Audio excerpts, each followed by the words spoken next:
The transport shuttle's engines hummed quietly as it descended through Earth's atmosphere, carrying its precious cargo of war veterans home.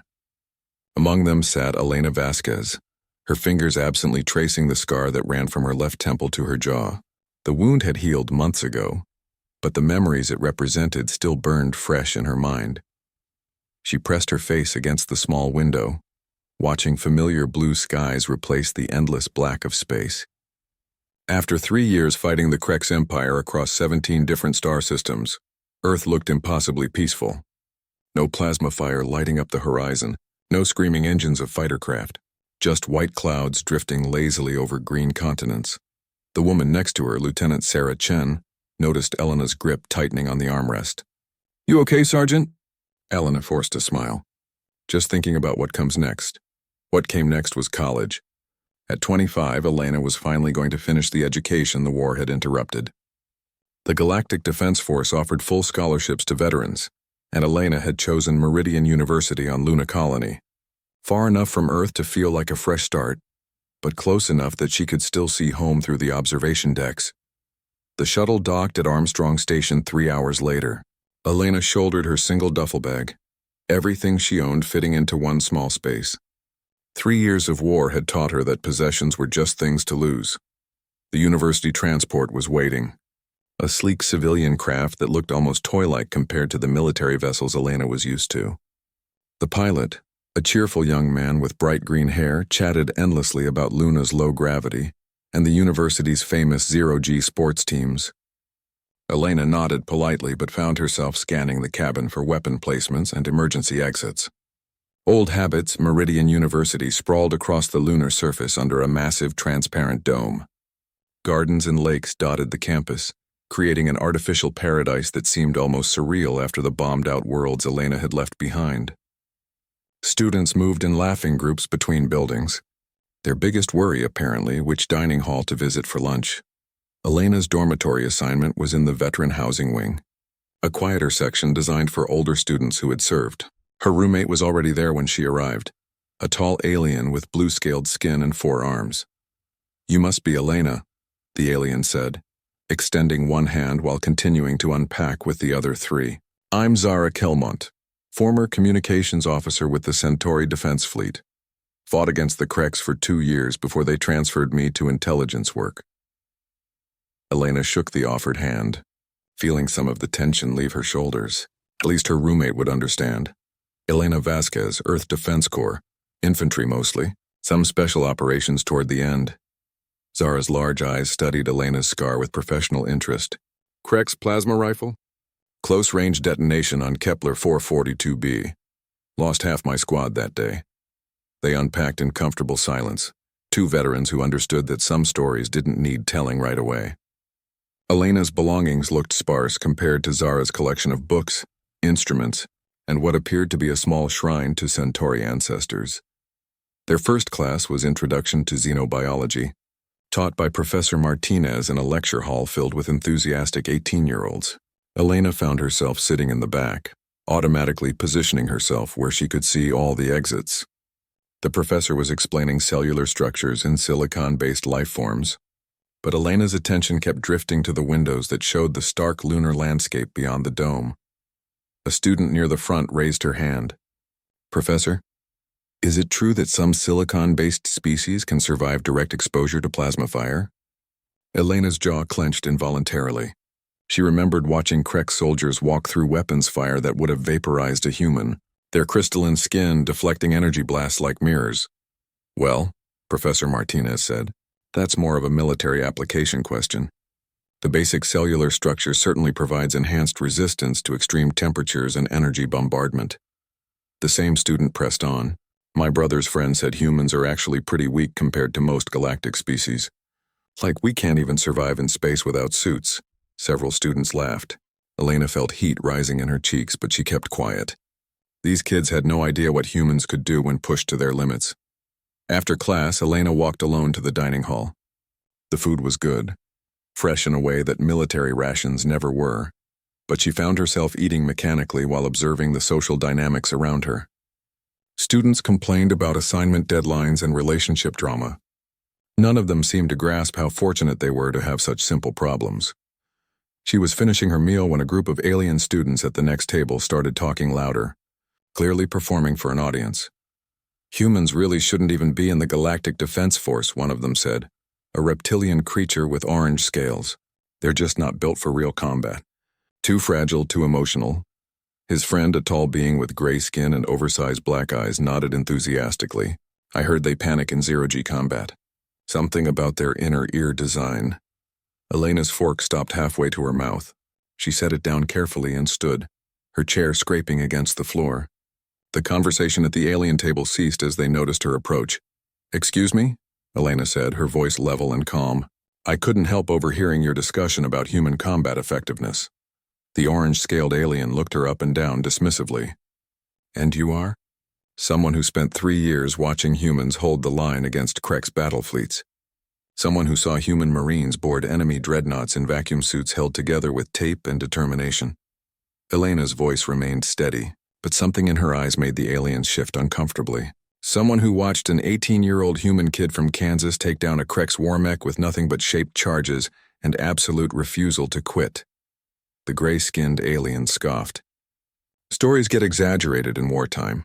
Elena smiled, but there was no warmth in it. "You're right. Stories do get exaggerated. The real versions are usually worse than what people tell." She turned to walk away, then paused. "Oh, and that thing about humans panicking in zero-G? We invented orbital combat doctrine. Most species had to learn it from us." The dining hall had gone quiet, dozens of students watching the exchange. Elena could feel their stares as she walked back to her table, finished her meal, and left without another word.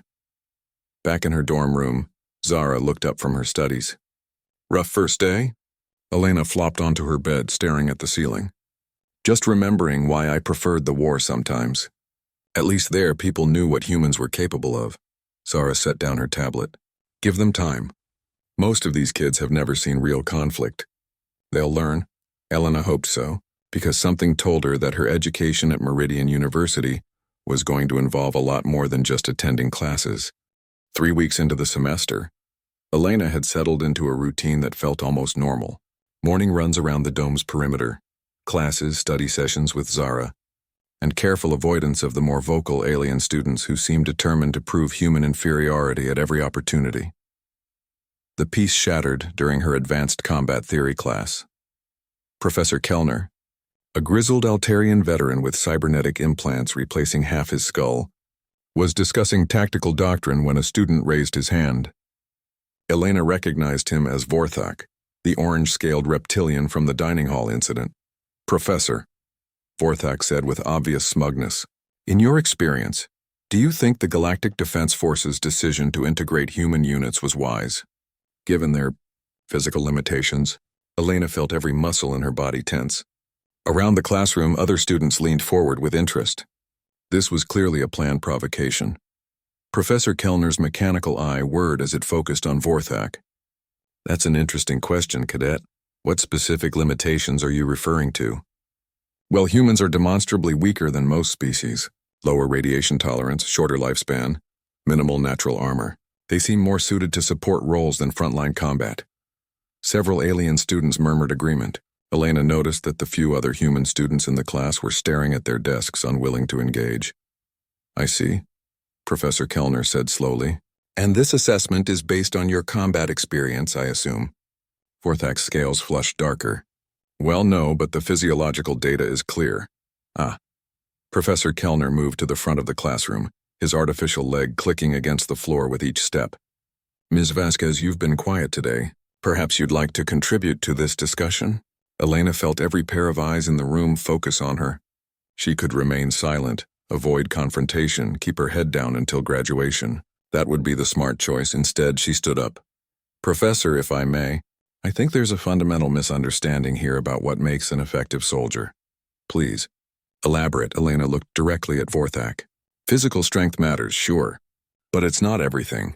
The Krek's Empire has soldiers that can bench press a hover tank. Didn't stop humans from kicking them off 17 worlds." Vorthak's neck scales bristled. "Lucky victories. Human tactics rely on overwhelming numerical superiority." "Really?" Elena's voice remained calm, but something dangerous flickered in her eyes. "Tell me, Vorthak, What do you know about the Battle of Proxima Station? The reptilian student looked confused. It was a minor engagement. Humans defended a supply depot.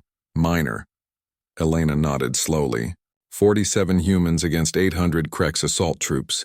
The station had no heavy weapons, no orbital support, and was scheduled for evacuation that never came. She walked slowly down the aisle between desks. Those 47 humans held that station for 6 days. 6 days of continuous assault by an enemy that outweighed them 3-1 and had natural armor that could deflect small arms fire. The classroom was dead silent now. When relief finally arrived, they found 31 human survivors, still fighting, still holding the line. The Krex had lost over 400 soldiers trying to take a glorified warehouse. Elena stopped directly in front of Vorthak's desk. But please tell me more about overwhelming numerical superiority. Vorthak's mouth opened and closed without sound. Professor Kellner cleared his throat. Ms. Vasquez, were you present at Proxima Station? I was the communications specialist. I sent the final transmission when the Krex broke through our outer defenses. Elena's voice grew quiet. I watched Sergeant Morrison continue fighting with a Krex blade through his chest. Watched Private Chen drag her wounded squad leader to safety while taking plasma fire from 3 directions. Watched humans do things that should have been impossible. She turned to address the entire class. You want to know what makes humans dangerous? It's not our strength or our armor or our technology. It's the fact that we don't know when to quit. Every other species in the galaxy has a rational breaking point. Humans, we just keep going. A Centauri student near the back raised her hand tentatively. But surely that's just recklessness? Elena smiled and several students shifted uncomfortably. Maybe, but recklessness that wins wars stops being recklessness. It becomes doctrine. Professor Kellner was nodding approvingly. An excellent point, Ms. Vasquez. Class, this brings us to an important principle. Raw physical capability is only one factor in combat effectiveness. Tactical flexibility, unit cohesion, and psychological resilience often matter more. As students began taking notes, Elena returned to her seat. But she could feel the change in atmosphere. The casual dismissal had been replaced by something that looked like unease. After class, Vorthak approached her in the hallway. His earlier smugness was gone, replaced by what might have been genuine curiosity. Ms. Vasquez, I may have misjudged human capabilities. Your account of Proxima Station was quite illuminating. Elena studied his face looking for signs of mockery. Finding none, she relaxed slightly. War isn't like the simulations they show in basic xenobiology. It's messier, scarier, and survival often comes down to who's willing to take risks that everyone else calls suicidal. Perhaps you could tell me more about human military doctrine sometime. For academic purposes, of course, Elena considered this. Maybe. But if you really want to understand human warfare, you need to understand human psychology first. We're a young species, Vorthak. We've only been off our home planet for 200 years. Everything about space combat still feels impossible to us, so we approach it like people who have nothing to lose. Over the following days, word of the classroom exchange spread throughout the university. Elena found herself approached by students who had previously ignored her, their questions ranging from genuine academic interest to barely concealed morbid curiosity about combat experiences. The attention made her uncomfortable, but she began to realize something important. These students, for all their advanced technology and superior physical capabilities, had grown up in a galaxy where peace was the norm and war was an abstract concept studied in classrooms. Humans, by contrast, had evolved on a world where conflict was constant. They'd carried that legacy with them to the stars, and it had shaped everything about their approach to galactic warfare. During lunch with Zara, Elena voiced her growing understanding. They're not trying to be insulting when they call humans weak. They genuinely don't understand what we bring to the table. Zara stirred her soup thoughtfully. Centauri military doctrine emphasizes overwhelming force and technological superiority. The idea of winning through sheer stubborn refusal to surrender is alien to us. But you fought alongside humans in the war. You saw what we could do. I did. And it terrified me, honestly. Zara looked up from her meal. Humans scared me more than the Krex did sometimes. The Krex were brutal, but they were rational. Humans would do things that made no tactical sense except that they worked. Elena laughed, surprising herself. We scare ourselves sometimes too. But that's what makes it effective. That evening, Elena received a message on her university account. Professor Kellner was requesting her presence in his office the next morning. The message was brief and gave no indication of the meeting's purpose, but something about the formal tone made Elena's stomach clench with familiar pre-mission anxiety. As she lay in bed that night, staring at the Earth rising over Luna's horizon, Elena wondered if her decision to come to university had been a mistake. She'd wanted to leave the war behind, to become something other than a soldier, but maybe some things couldn't be left behind. Maybe some lessons could only be learned on the battlefield, and the galaxy needed to understand what humans had learned in the fire of combat. Tomorrow would bring new challenges, she was certain. But for the first time since arriving at Meridian University, Elena felt like she might actually belong here. Professor Kellner's office occupied a corner of the Military Studies building, its walls lined with weapons from dozens of different species and conflict zones. Elena recognized several pieces from her own combat experience, including a Krex plasma rifle with scorch marks that told their own story. "Sit down." "Ms. Vasquez," Kellner said without looking up from his holographic displays. "I've been reviewing your military records." Elena settled into the chair across from his desk, automatically cataloging the room's defensive positions and escape routes. "Is there a problem, Professor?" "On the contrary." Kellner finally looked at her, his cybernetic eye clicking as it adjusted focus. "Your service record is remarkable. 3 years of continuous frontline deployment, 14 major engagements, 7 commendations for valor and promotion to sergeant at age 22. But it's not the official record that interests me." He manipulated the holographic display, and Elena found herself looking at after-action reports from battles she'd tried to forget. Images of destroyed Krex positions, casualty reports, tactical analyses that reduced the worst days of her life to sterile data points. "I've been contacted by Rear Admiral Petrov of Fleet Intelligence," Kellner continued. "It seems there's a gap in our understanding of human combat effectiveness that's causing problems in current military planning." Elena's blood chilled. "Sir, I'm enrolled as a student. My active duty ended 6 months ago." "Relax, Sergeant. This isn't a recall to active service, but the Admiral has asked me to identify veterans who might be willing to assist with a special project." Kellner leaned back in his chair. "We need someone to help develop training protocols that will teach non-human forces how to fight alongside human units effectively." "Why me?" "Because you've fought in mixed species units. Your records show successful joint operations with Altarian heavy assault troops, Centauri fleet elements, and Proximan reconnaissance teams. More importantly, you seem to have a talent for explaining human tactical doctrine to non-human personnel." Elena thought about her confrontation with Vorthak, the way his attitude had shifted from dismissive to genuinely curious. What exactly would this project involve? Development of simulation scenarios, consultation on tactical doctrine, and training exercises with volunteer student units. Kellner pulled up another file. "The pay would be significant, and it would count toward your military studies credits. You could complete your degree while contributing to the war effort. The war is over, Professor. This war is over. The next one is always coming." His cybernetic eye whirred as it focused intently on her face. The Krex Empire was just one threat. The galaxy has others, and they're watching how we fight. They need to understand that humanity isn't the weak link in galactic defense. We're the force multiplier. Elena stared at the holographic displays, watching recorded footage of human Marines advancing under impossible fire. She recognized some of the faces, remembered their names and the jokes they'd told and the last words they'd spoken. "These students, the ones who think humans are weak," she said finally, "they're going to be officers someday. They'll be making decisions about human troops." "Exactly. And if they don't understand what human soldiers can do, they'll waste them, send them to die in roles they're not suited for, or fail to use them where they could make the difference between victory and defeat." Elena closed her eyes, remembering the Battle of Kepler 442b, the Altarian commander who'd refused to believe that human infantry could hold a position without heavy armor support. The way he'd assigned Elena's squad to a diversionary attack that was supposed to fail, never imagining that humans might actually succeed.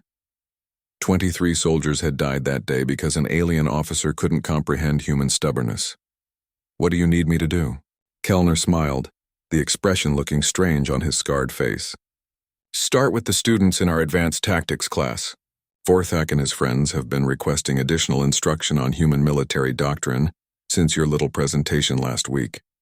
They want to learn, they want to understand. There's a difference, but it's a start.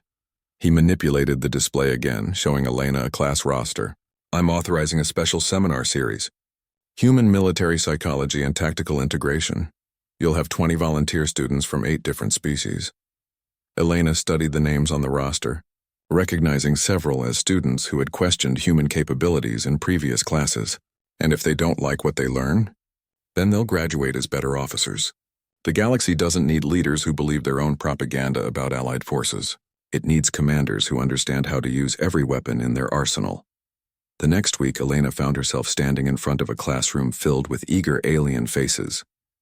The setting felt surreal after years of military briefings in bombed-out command bunkers and hastily assembled field headquarters. Human military doctrine is built on 3 core principles, she began, her voice carrying the confidence of someone who had lived these lessons: adaptability, persistence, and acceptable losses. A student near the front, a crystalline being whose species Elena didn't recognize, raised a delicate appendage. Acceptable losses? That sounds quite callous. It is callous, Elena agreed. It's also necessary. Every military force has to decide what price they're willing to pay for victory. Most species set that price based on rational calculations of strategic value versus resource expenditure. She walked to the holographic projector and called up a battle map from the Siege of New Geneva. Humans approach it differently. We decide what we're fighting for, and then we pay whatever price victory demands. The map showed human defensive positions surrounded by vastly superior Krex forces. Red indicators marked where human squads had held impossible positions until they were completely overrun. This is irrational, observed Vorthak. The human forces could have withdrawn to more defensible positions. They could have. But withdrawal would have meant abandoning civilian evacuation ships that hadn't finished loading refugees. Elena highlighted the evacuation zones on the map, so they didn't withdraw. They held the line until every civilian was safe. Then they held it longer because the evacuation fleet needed time to reach jump distance. How many humans died? Asked the crystalline student. 63% casualties, including my best friend who stayed behind to manually override a defense grid when the automated systems failed. The classroom was silent. Elena could see the students processing this information, trying to fit it into their understanding of rational military doctrine. The thing is, Elena continued, from a purely strategic standpoint, those refugees weren't especially valuable, a few thousand civilians with no special skills or critical knowledge. Most commanders would have written them off, but humans didn't, Vorthak said slowly. Humans couldn't, because once we decide something is worth protecting, we protect it, even when the math doesn't work, especially when the math doesn't work. Elena turned off the display and faced the class directly. That's why humans scare other species. Not because we're strong or tough or well-equipped, because we'll die for things that don't make sense to die for. A Centauri student raised her hand. But how do you command forces like that?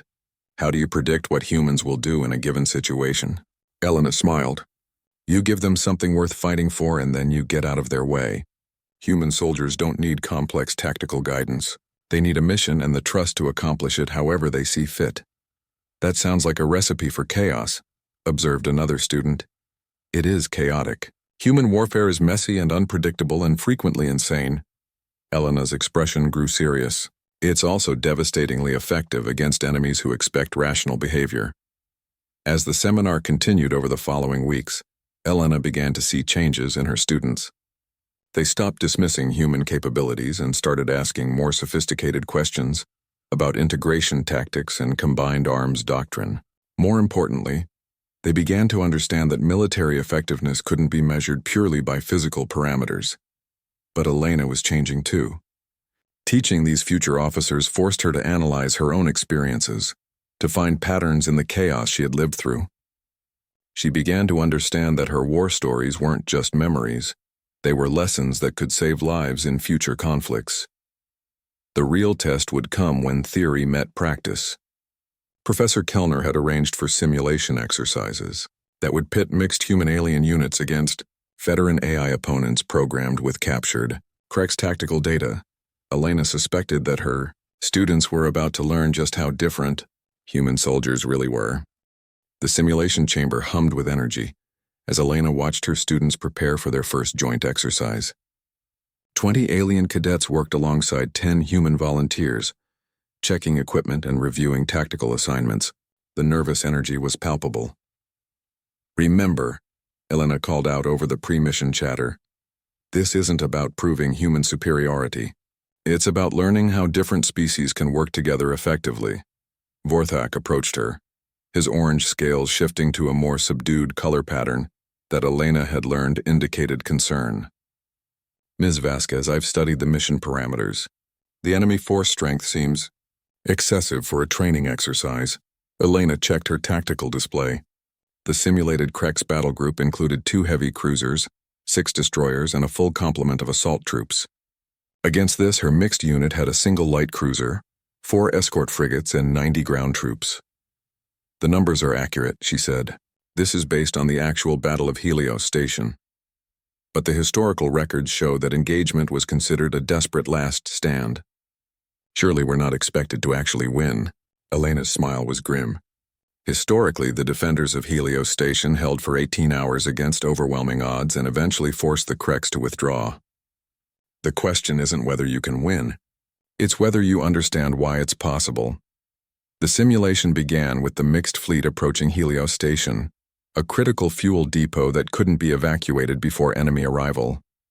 Elena took a backseat role as tactical advisor, watching as her students tried to apply traditional military doctrine to an impossible situation. Commander Zhen, a Centauri student serving as fleet commander, immediately began calculating withdrawal vectors. "We should pull back to the outer system and request reinforcements. This force composition cannot hold against superior numbers." The human contingent, led by a Marine veteran named Jackson, disagreed. "Sir, with respect, those fuel reserves are critical to the evacuation fleet from New Shanghai. If we withdraw, 300,000 civilians are stranded.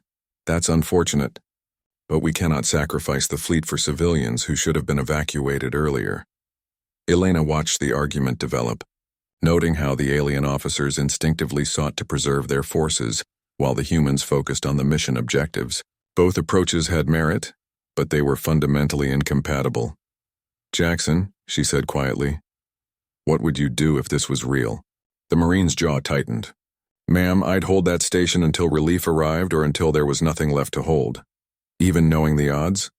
Especially knowing the odds, that's when it matters most."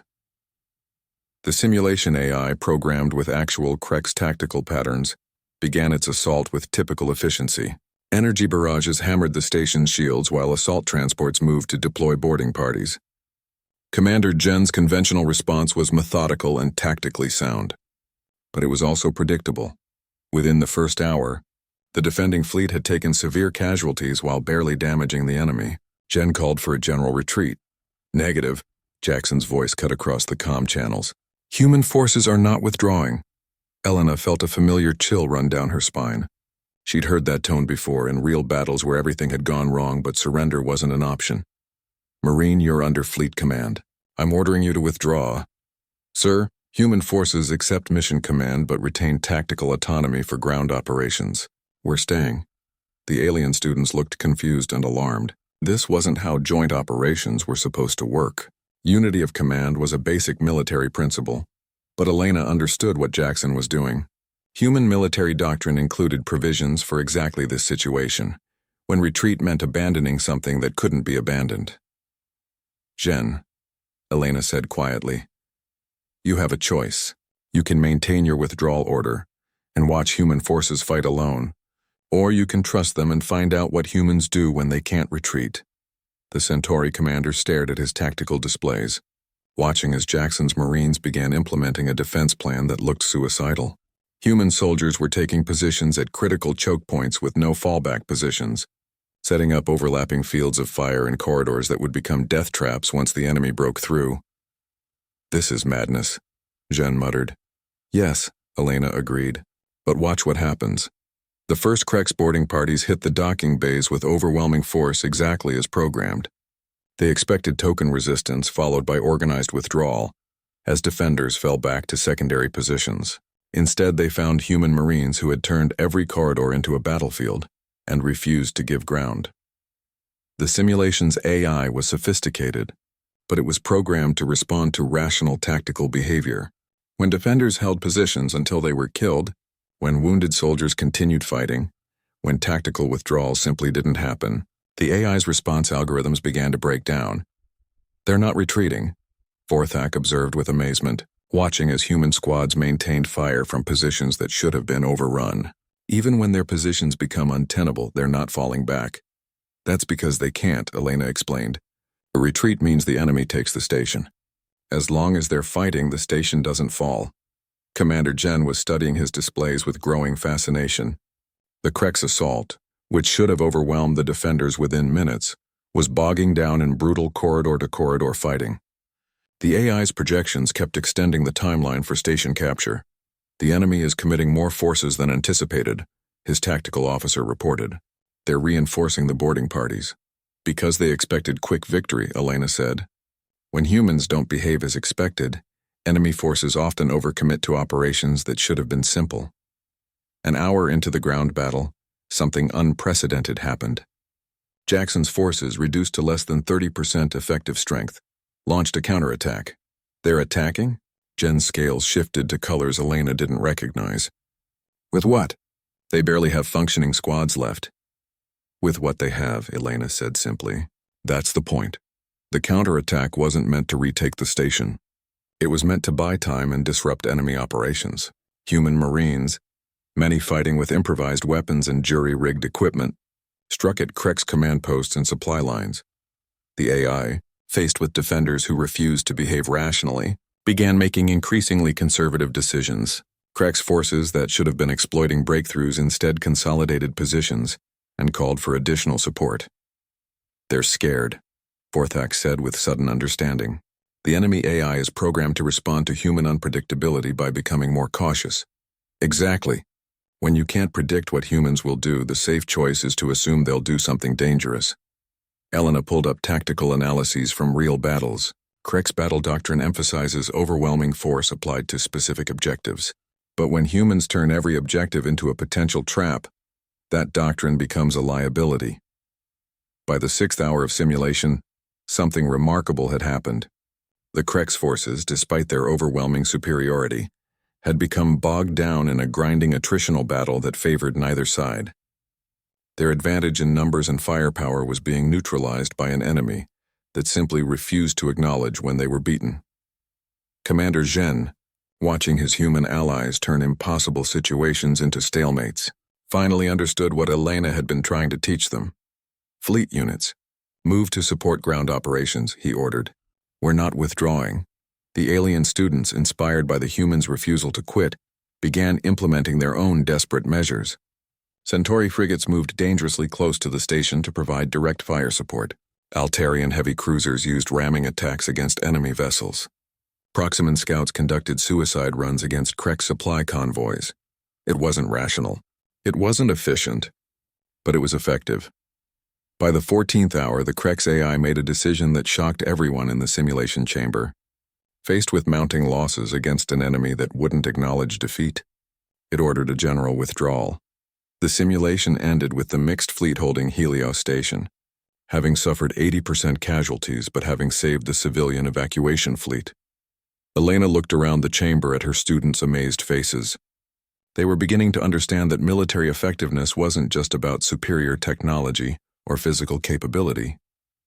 "Questions?" she asked. Forthak raised his hand slowly. "Ms. Vasquez, how do we command forces that don't follow rational tactical doctrine?"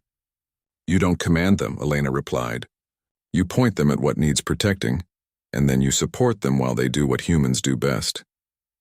The real lesson was just beginning. Word of the simulation results spread through Meridian University like wildfire. Within days, Elena found herself fielding requests from professors across multiple departments. Military science wanted her to guest lecture on asymmetric warfare. Psychology departments asked her to discuss human behavioral patterns under extreme stress. Even the engineering school wanted to understand how human soldiers adapted equipment in combat situations. But it was the message from Admiral Petrov that changed everything. Elena read the holographic transmission in Professor Kellner's office, her stomach nodding as she processed the implications. Real-world intelligence suggested that remnant Krex forces were regrouping in the outer rim systems, and preliminary reports indicated they had learned from their previous defeats. They're not making the same mistakes, Admiral Petrov's image explained. Captured communications suggest they've developed new tactics specifically designed to counter human unpredictability. We need to understand what they're planning. Professor Kellner leaned back in his chair, his cybernetic eye clicking as it processed data streams. The Admiral wants you to run advanced simulations with captured Krex tactical data. See if you can identify what they've learned and how they plan to use it. Elena felt the familiar weight of responsibility settling on her shoulders. Professor, I'm a student now. I came here to get away from the war. The war followed you here anyway.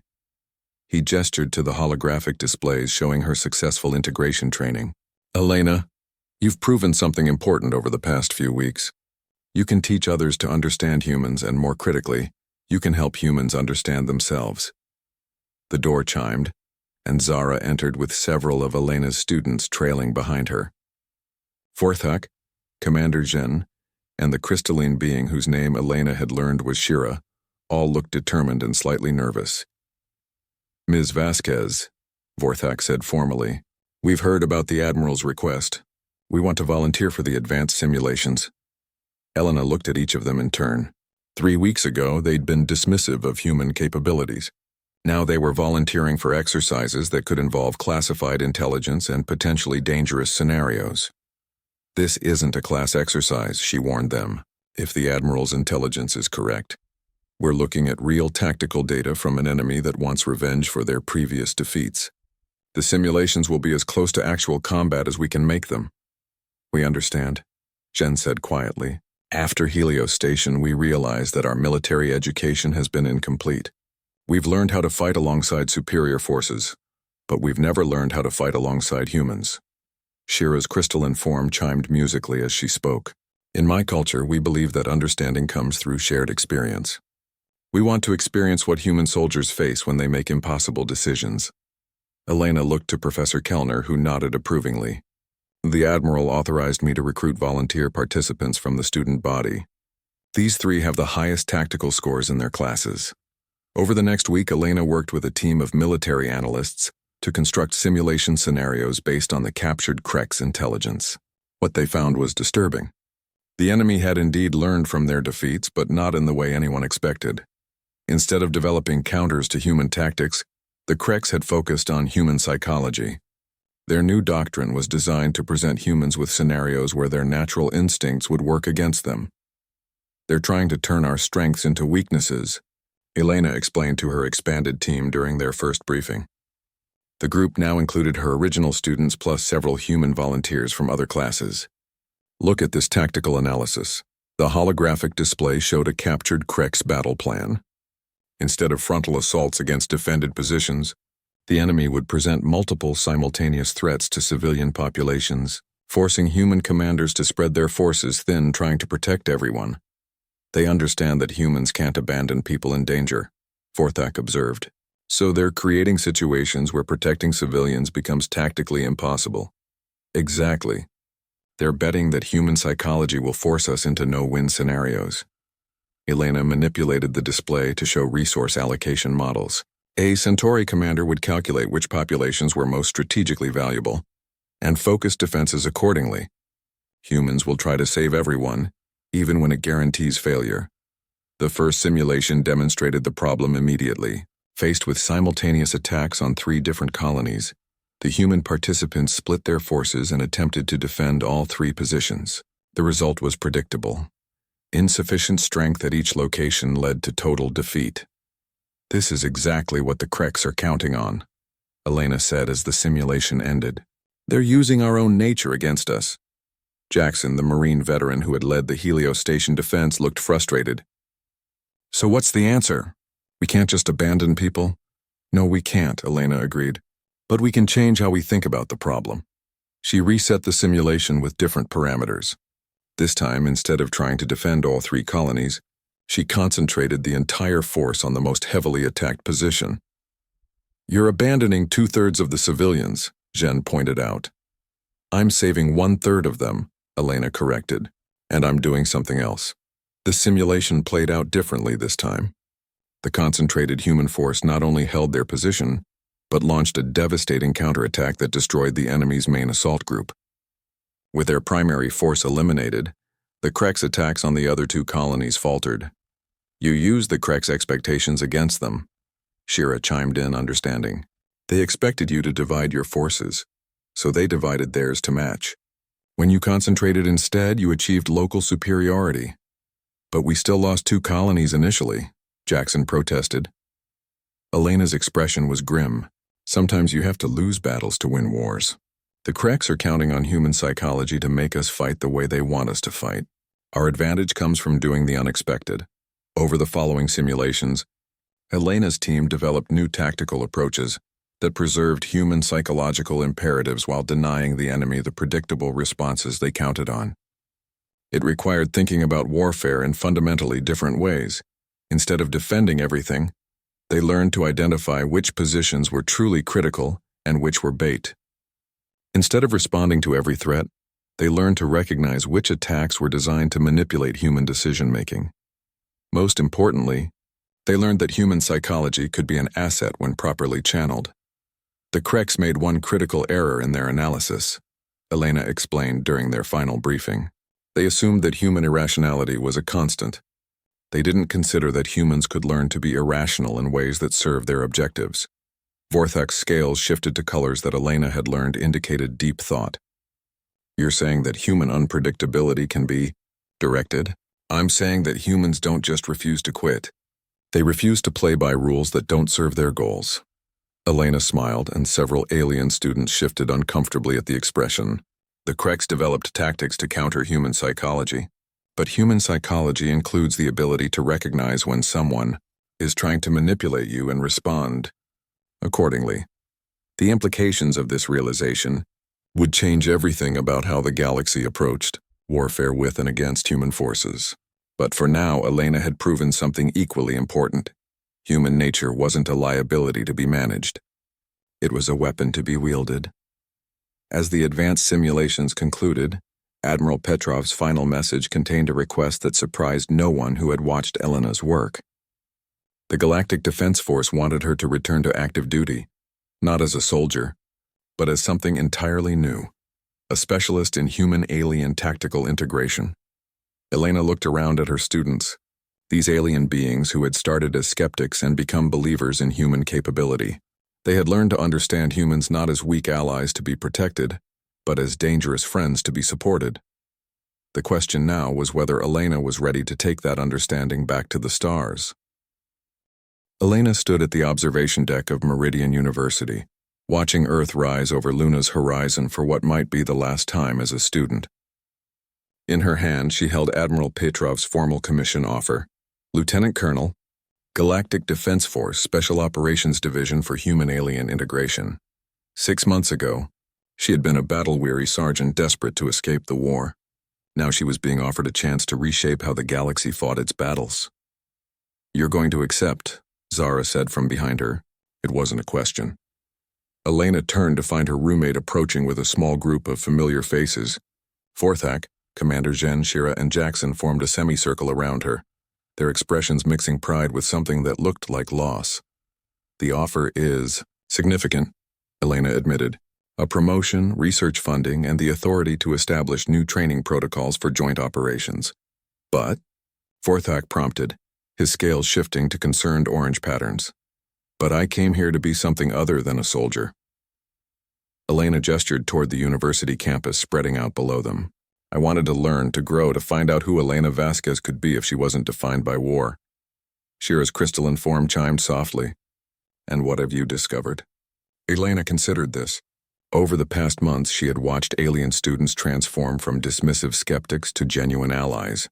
She had seen human veterans find new purpose in sharing their experiences. Most importantly, she had learned that walking away from war wasn't the same as leaving it behind. I've discovered that some people can't escape what they're meant to do, she said finally. And maybe that's not a tragedy. Maybe that's just purpose. Jackson stepped forward, his Marine bearing evident despite his civilian clothes. Ma'am, I've been thinking about re-enlisting. Not for another war, but for what you're building here. Training programs that actually prepare people for what warfare with humans looks like. The galaxy needs to understand, Jen added. Not just military commanders, but diplomats, politicians, everyone who might work with human forces.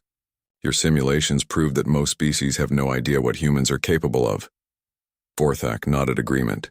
We've submitted a formal request to Professor Kellner to continue the integration seminars. With or without your direct involvement, this work needs to continue. Elena felt something shift inside her chest. These beings, who had started as students learning about human warfare, had become advocates for human integration throughout galactic society. They understood now that humans weren't just another military asset to be deployed, but a fundamental game-changer in how conflicts were approached. There's something else, she said, pulling up a holographic message on her personal communicator. Admiral Petrov isn't just offering me a position. He's offering to establish an entire academy dedicated to human-alien military cooperation, with a permanent faculty position for anyone qualified to teach integration doctrine. The implication was clear.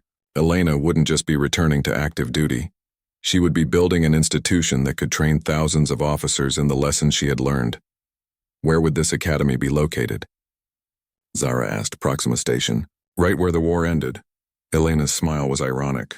Where humans first proved they could hold impossible positions and win unwinnable battles. The symbolism was perfect. Proxima Station had become a legend throughout the galaxy, the place where 47 humans had held against impossible odds. Now it would become a school where other species learned to fight alongside such impossible determination. When do you leave? Jackson asked. Next week. But Elena Vasquez, student at Meridian University, isn't leaving. She gestured toward her assembled friends. Elena Vasquez, the person who learned that teaching can be just as important as fighting, is taking a job that requires both. Vorthak's scales shifted to what Elena had learned were colors of deep respect. You're not abandoning your education, you're expanding it. Exactly. The Academy will need instructors who understand multiple species combat doctrines. It will need researchers who can analyze how different psychologies interact under stress. It will need diplomats who can explain human warfare to species that have never seen anything like it. Elena looked at each of her friends in turn. And it will need graduates of the first integrated tactical training program ever developed. The realization hit them simultaneously. Elena wasn't just accepting a position, she was offering them one. You want us to join you? Shira chimed in, understanding. I want you to help me build something that has never existed before. A military institution where human and alien officers train together, fight together, and learn to trust each other's capabilities completely. Elena's voice carried the same confidence that had once led troops into impossible battles. The Kreks developed new tactics because they finally understood human psychology. We need to develop new approaches because we understand everyone's psychology. Over the following days, Elena's informal group of students became the founding cadre of what would become the Galactic Integration Academy. Each brought unique perspectives and capabilities that complemented the others. Vorthak's understanding of reptilian military hierarchies would prove invaluable in training officers from species that valued individual combat prowess. Jen's expertise in fleet operations would help develop space combat doctrines that leveraged both human unpredictability and Centauri technological superiority. Shira's crystalline people had never produced warriors, but their analytical capabilities made them perfect for studying combat psychology across species lines. Jackson would serve as Elena's primary human instructor, teaching alien officers what it meant to lead troops who measured success not by survival rates, but by mission completion. As Elena prepared to leave Meridian University, she realized that her original goal had been achieved, just not in the way she had expected. She had come to school to discover who she could be beyond her identity as a soldier. The answer was that she could be a teacher who happened to use warfare as her classroom. The transport shuttle that carried them toward Proxima Station was larger than the one that had brought Elena to Luna, filled with equipment, records, and the accumulated knowledge of their integration experiments. As they approached their destination, Elena found herself looking forward rather than backward for the first time since the war had ended. Proxima Station had been rebuilt since the siege, its corridors wider and brighter than the cramped defensive positions where Elena had once fought. But the memorial wall in the main concourse preserved the names of everyone who had died holding those positions. Human and alien alike, Elena stopped before the wall, reading names she remembered and finding comfort in their presence. These people had died, proving that impossible things were possible when the right people refused to accept defeat. Now their sacrifice would teach future generations that the galaxy's strength lay not in any single species' capabilities, but in understanding how those capabilities could work together. As Elena walked through the corridors toward her new office, she felt the weight of the past lifting from her shoulders. She had walked away from war, but she hadn't abandoned its lessons. Instead, she had learned to transform those lessons into something that could prevent future wars, or, when prevention failed, ensure that they were fought by people who understood what they were fighting for. The scar on her face would always remind her of the price of victory. But her work at the academy would ensure that future victories came at prices the galaxy could afford to pay. Elena Vasquez had returned to the stars, not as a soldier seeking battles, but as a teacher preparing others for the battles they might never have to fight.